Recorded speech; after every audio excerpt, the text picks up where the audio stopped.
Welcome back to On Texas Football. I'm Jeff Howe, joined by CJ Vogel. This is Longhorn Weekly, where we take a little bit of a look back over the weekend, but more so it's a look ahead to what's happening on the 40 acres across all sports, but it's primarily with football. And CJ, let's start talking about this Texas depth chart. Spring practice will be here before we know it.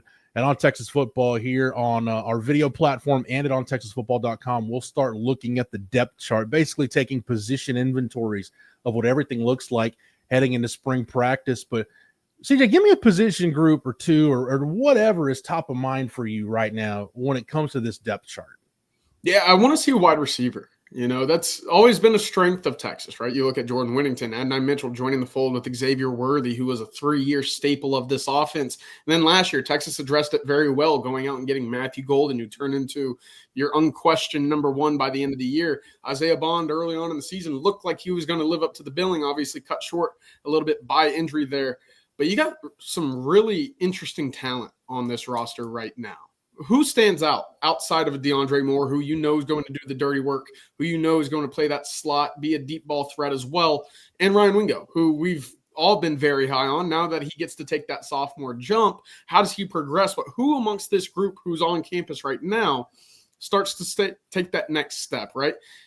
If today was week one of the football season, I would expect Parker Livingstone to be that third wide receiver out there for the Longhorns. Mm-hmm. But can a guy like Khalil Lockett or Jamie French push for that third spot? We'll see. What does Aaron Butler look like going into year two as well? You know, that's a guy who a lot of Texas fans are very high on, and deservedly so after watching his high school tape. But right now, you just want to see a little bit more, right? It was a little bit of that Jonte Cook role from a year ago. You know he's talented. You know that he can do great things with the ball in his hands, but you got to see more when the opportunities are available. And this spring, I think, are going to be, in abundance of opportunities for Butler, for Livingstone, for the freshman. A Dalen McCutcheon could surprise as well. But right now, can Parker Livingstone hold on to that job? We'll see, of course.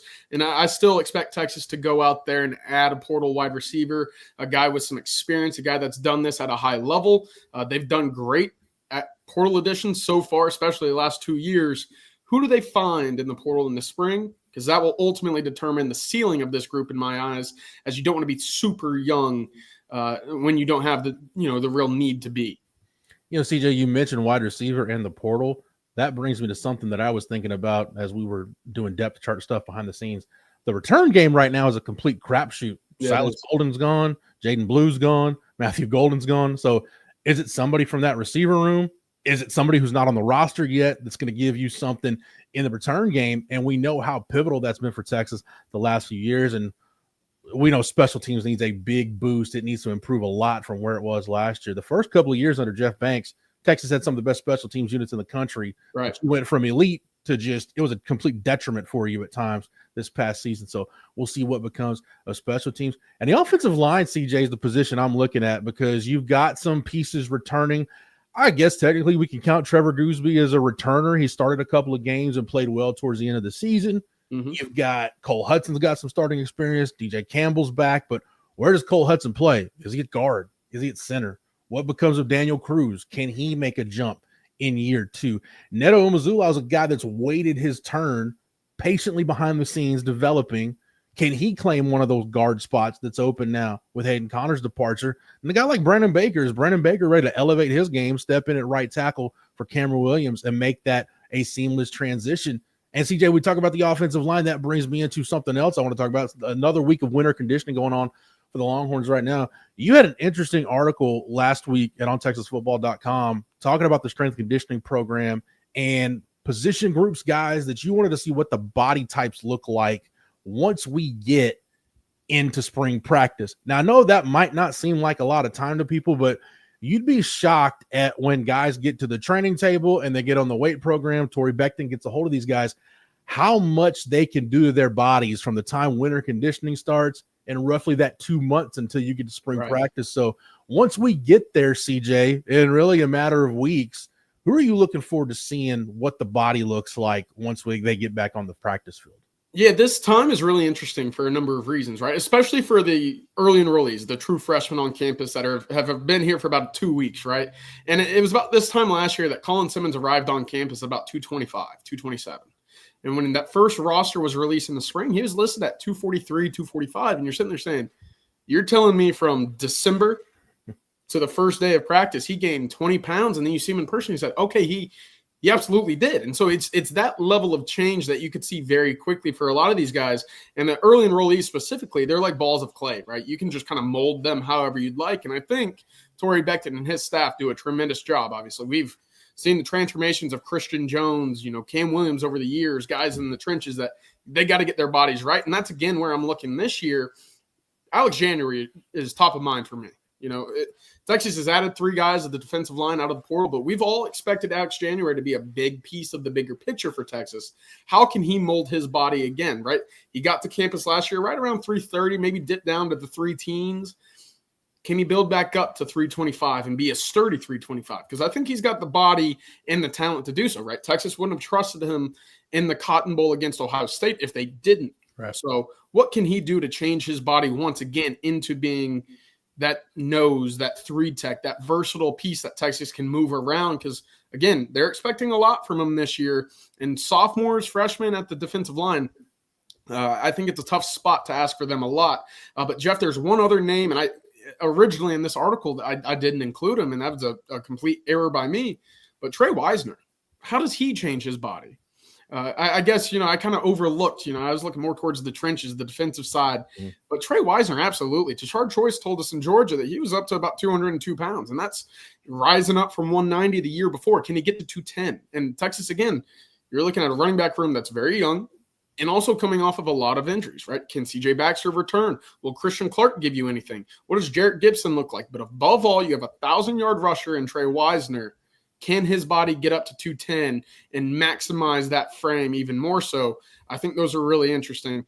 If anyone comes to your mind that I'm missing here, Jeff, well, please, I know there's plenty that you could choose from across the board. No, that running back room is interesting because it's almost out of sight, out of mind, just because CJ Baxter and Christian Clark are still on the mend. But even the young guys, running back is one of those positions where typically you can tell pretty early if a guy is going to contribute or not. And the 2 guys in this recruiting class that kind of fascinate me are James Simon and Ricky Stewart, just because, hey, you can think for 1 minute when you start to think you've got enough bodies at running back, suddenly, we need to move Ryan Niblett there because we're down 2 or 3 guys. Right. So what do those 2 freshmen look like? Do they look ready to roll? I mean, James Simon is kind of the wild card for me in this class period because if you talk about a guy who can be a bigger body, who can be a violent red zone short yardage runner, I think it could be James Simon. Especially he'll get a chance now because, like I said, we're not going to see CJ Baxter during spring practice, and who knows when we're going to see Christian Clark again. So he's going to have opportunities. And Trey Wisner, for me, CJ, as long as he just is in bubble wrap and he's a proven commodity at this point, one of the few proven commodities you've got on offense, just kind of put him on the shelf, and when it's scrimmage time, let him get his work. And hey, he can stay away from the knees. He can watch the scrimmages. No full contact. Maybe just wait until August to get him revved up and ready to go. But we talk about James Simon and Ricky Stewart, and we mentioned you talk about defensive tackle. I'm thinking about Justice Terry, who we've heard great things about already. Myron Charles, Josiah Sharma. National Signing Day is on Wednesday, and we're not expecting anything from Texas. Nick Townsend's one of the few pieces that's not on campus, and we talked a lot about him lately on all of our shows, really, with the tight end situation being what it is with Amari Niblack going into the portal and signing with Texas A&M. But CJ, just about everybody else is on campus, including all those transfers. We mentioned, the defensive tackles and Brad Spence, even Jack Bomeister, the punter from Utah. Well, so as we officially put a bow on a Texas class that is the consensus number 1 class in the country, give me your final thoughts, your 30,000-foot view on the 2025 recruiting class as we can officially close the book on that group come Wednesday. Yeah, the overarching thing for me is defense. And I know that there are some freakish athletes on the offensive side of the ball, but I'm looking at maybe the best defensive haul Texas has had since I've followed the team.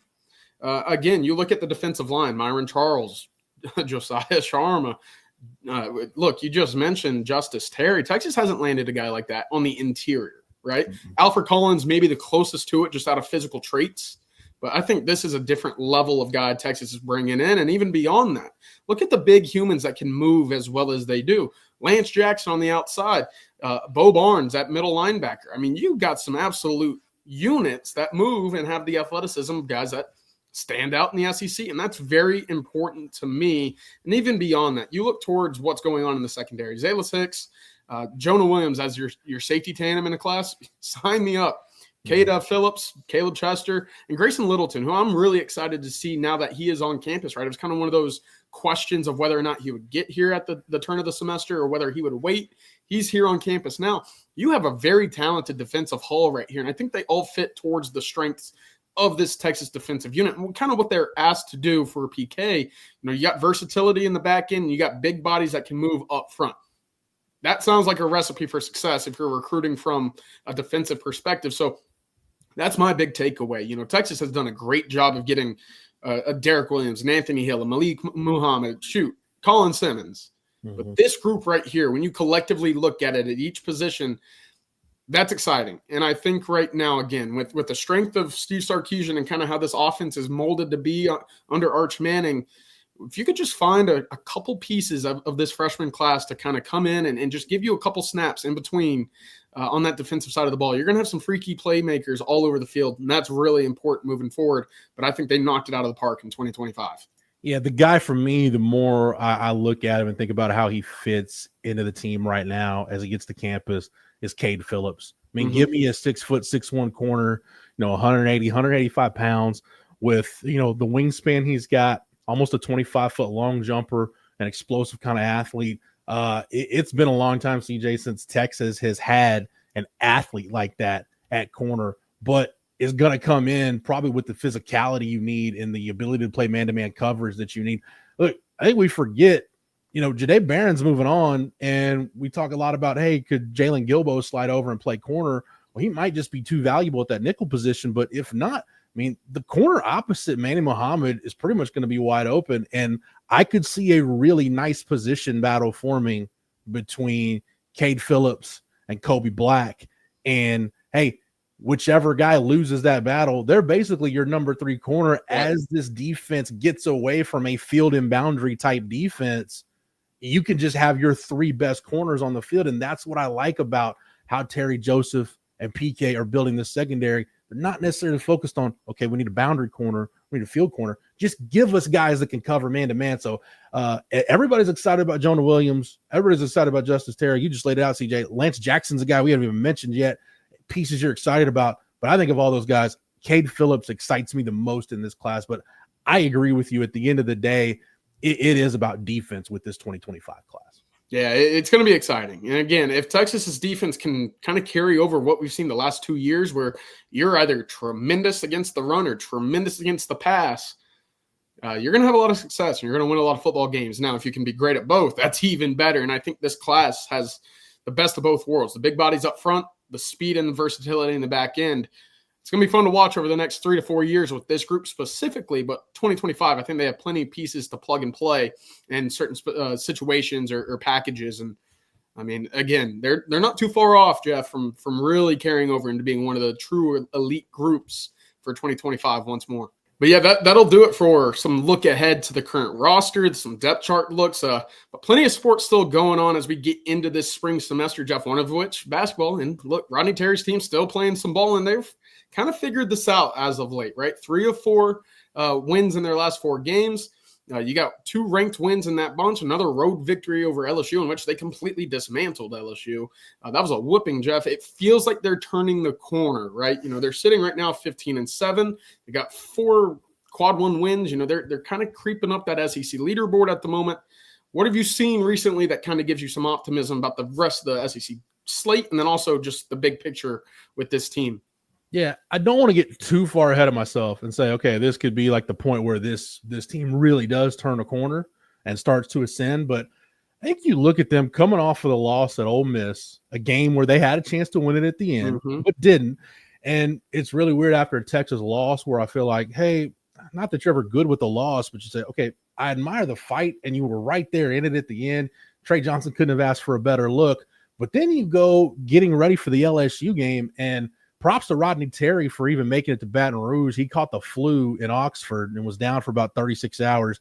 Didn't rejoin the team until Friday night, and he credited Steve McClain and Brandon Chappelle and the assistant coaches Frank Haith with not only just getting the team prepared and putting together a plan for LSU while he was down, but really kind of regrouping and making sure everybody was mentally ready to go. That was as sharp as we've seen this team be all year, CJ, and that was with Rodney Terry recovering. So I think everybody had to be on their A game. So maybe that's kind of one of the moments where everybody had to be at their best. And we saw, hey, when this team does put it all together, coaches, staff, players included, yeah, they can be really good. As far as the game against LSU and then going forward to a couple of big games this week, every game is big in the SEC this year, but against Arkansas at home and then on the road against Vanderbilt, a couple of things that I really liked with the LSU game, in addition to the fact that they won by 31 points and never trailed. You look at Trey Johnson, he was 7 of 13 shooting, 18 points with Tremont Mark, tied for the team high, but 5 assists, that's a career high for him, and only 1 turnover. Mm-hmm. So we're starting to see Trey Johnson. We know he came in as an elite scorer. He came to Texas as an NBA caliber scorer. Now we're seeing that game evolve. The vision, all that stuff has been there, but maybe we're seeing his game evolve in front of us right now to where he's becoming a complete offensive player. And then Devon Pryor. I mean, Gary Hamilton reported a couple of weeks ago that, hey, you guys might start seeing more of Devon Pryor on the floor. 9 points, 6 rebounds. 4 of those were on the offensive glass against LSU. And we all know this team needs all the rebounding help it can get. It was not going to be a great rebounding team, but Devon Pryor's doing his job of rebounding his position. Well, that's really all you can ask of guys, CJ. I think Tyrese Hunter, this is one thing he was really underrated at. You can look at rebounding numbers and you think of the bigs, and you got a double-double from Caden Shedrick on Saturday. That was great. But can guys rebound really well for their position? Like I said, Tyrese Hunter did that for a guard. I thought he was a really good rebounding guard. Devon Pryor for playing kind of that swing man combo forward type spot, giving you 6 rebounds. I'm not saying he's going to give you 4 offensive rebounds every game, but if he can get somewhere in that ballpark, you're going to be much better on the defensive end and give yourself second chance opportunities. So, CJ, I know you've got some more numbers to look at from the basketball team, but those two guys, Trey Johnson's evolving game on offense and what Devon Pryor's giving you on defense, I kind of like the way this team's starting to take shape. Yeah, and on top of that, look, the assist ratio from offense to defense is going to be really important. Maybe as you were talking about Texas and really Trey Johnson finding its own rhythm, finding who he is, this offense doing very much the same. And that's only with 7 points on 6 shots for Jordan Pope, a guy who's been a big focal point of your offense, 20 assists. That's a good number for a given game, especially on the road. And I look back to those 4 games that we mentioned, right? You play Missouri at home. Defense is astounding. I mean, very good defensively. Second half against Texas A&M at home, very good defense. Once again, that enabled that 22-point comeback. Obviously, you showed some fight against Ole Miss, but that defense once more, where you only allow 5 assists on the road against LSU. And I know LSU is not a world-beating team in basketball, but still a very good sign there as well. But holistically for me, getting the guys involved, moving the ball around, very encouraging once more. So Rodney Terry squad, 2 big games coming up, potentially looking at 17-7. That would be the goal for me coming out of Arkansas at home and going on the road to Vanderbilt. We'll see, obviously, how that takes place. Also, Texas women's basketball, 22-2. They got a nice matchup on Thursday coming up as well. Number 5 team in the country. But Jeff, there was another sport that really starting to take its own season starting up here soon, and that's Texas baseball, who had the alumni game this weekend. We won't touch too much on it, but one thing I wanted to at least hit on was Adrian Rodriguez went yard, and that's a common thing that we've seen dating back to the media scrimmage that we sat in on, in which he had a double from the right side of the plate, a grand slam from the left side of the plate. He went yard again against the alumni. What stood out to you even beyond just Adrian Rodriguez in that game as well? Yeah, the home run was from the left side of the plate, and then he had a base hit from the right side. So he's as good as better than advertised, I think, based on what we saw in that inter squad and then watching him again in the alumni game. Cole Chamberlain's a guy that we heard about him working at first base. We saw him work at first base a little bit. He's also coming in with some ability to catch. Maybe he's a DH for you. He had a home run. 2 things from that, CJ. I think one, when you hear Schloss talk about the hitting approach for this team, it's going to be a little bit different because under David Pearson, with Tulo also working a lot with the hitters, it was be more aggressive. I mean, that could work out good for you or it could work out bad for you. You can put a lot of pressures on pitchers, but you can also be racking up a lot of outs. It's almost like a no-huddle offense in football. It's great if you're getting first downs and putting drives together, wearing a team out, but if you're going 3 and out, right, you're just putting more pressure on your defense. So, but he said they're going to work counts more, use all parts of the field, and I like that approach. You saw that with Cole Chamberlain's home run. It was a ball that wasn't intentionally pulled. It just kind of had a nice carry to it. You saw Rodriguez go the other way, like I said, with the home run. Will Gasparino had a big base hit going the other way. So did Tommy Farmer. And I mentioned Cole Chamberlain right there with Tommy Farmer, not even talking about Casey Borba. Jaquay Stewart had a couple of nice hits. Your options for corner infield, corner outfield, and DH, your options are aplenty. I don't want to say it's limitless, it's endless, but you've got some really nice options. And I just feel like those 3 guys with Chamberlain, with Farmer, and with Borba, and you know what? We'll even throw Jaquay Stewart in there. I think those are 4 guys that at some point they're going to earn their way to some at-bats, earn their way into some playing time. And what do they do with it? I'm fascinated to see how Schloss specifically handles the midweek games, because that's going to be times where, hey, you can give a Max Ballou a day off, or you can give a Will Gasparino a day off, and go with a Tommy Farmer or a Cole Chamberlain or a Casey Borba or whoever, and get some of those inexperienced guys, get them some work in some of those midweek games where your talent should take over. The other thing, CJ, is the pitching, and I love this quote from Schloss, because we know you've got to have guys that throw hard in the SEC. I mean, everybody's got – we talked about it. When you get into a weekend series, you've got Sunday starters and bullpen guys deep into the bullpen that are still going to be throwing in the mid to upper 90s.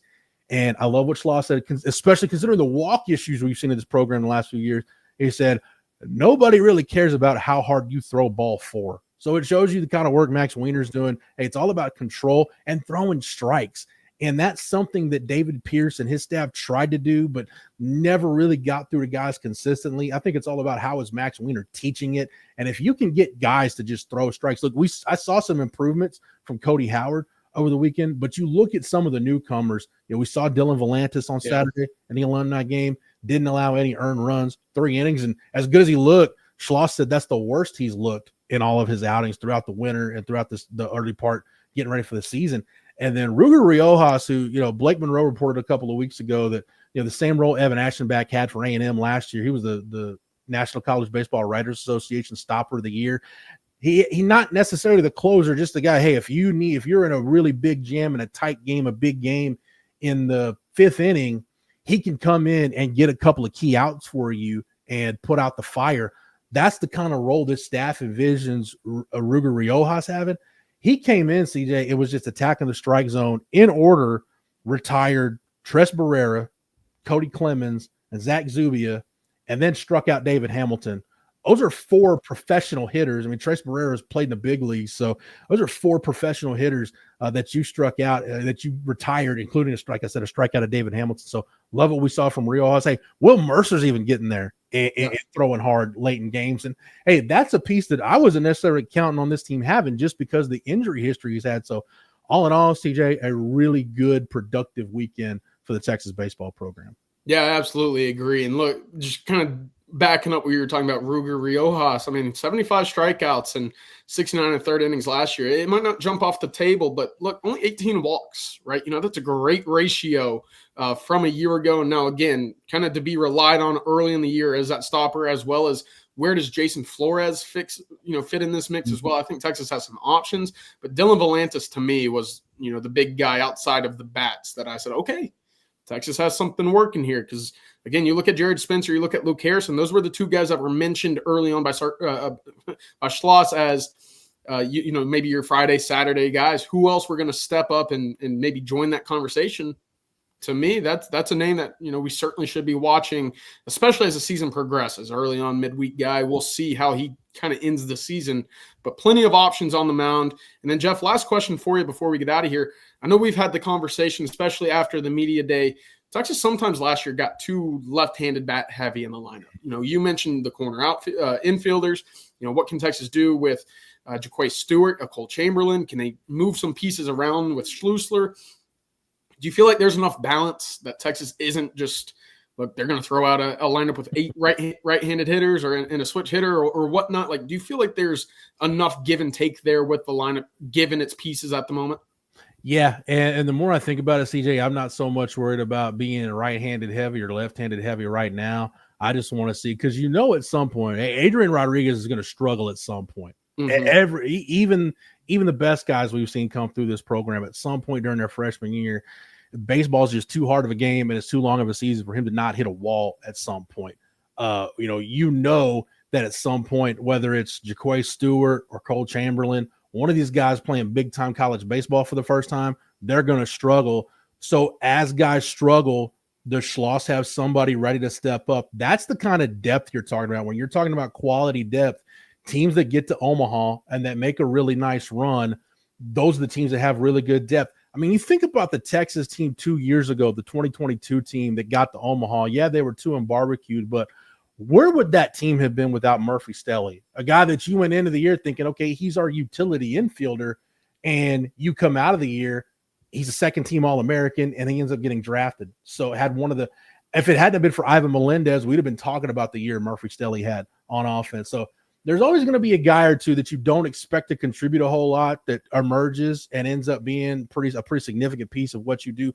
Who's it going to be? So right hand, left hand, it is a focus for me, but really figuring out who the pieces are going to be. Like I said, CJ, it's a long season, got a long way to go. And especially in the SEC, you're going to need multiple guys stepping up on weekends for you to win some of these tough series that you're going to have to face during conference play. But hey, less than 2 weeks until baseball season starts. Men's basketball and women's basketball, you're right in the heat of conference championship races. Again, not expecting any fireworks on National Signing Day, but we'll put a bow on the 2025 class on Wednesday, and plenty to talk about as far as depth chart and winter conditioning with the team and workouts going on right now. So stay tuned to us here on the channel. Get over to ontexasfootball.com. We'll have the latest there. For CJ, I'm Jeff. Thank you so much for tuning in, and we'll be back again next week with our next installment of Longhorn Weekly.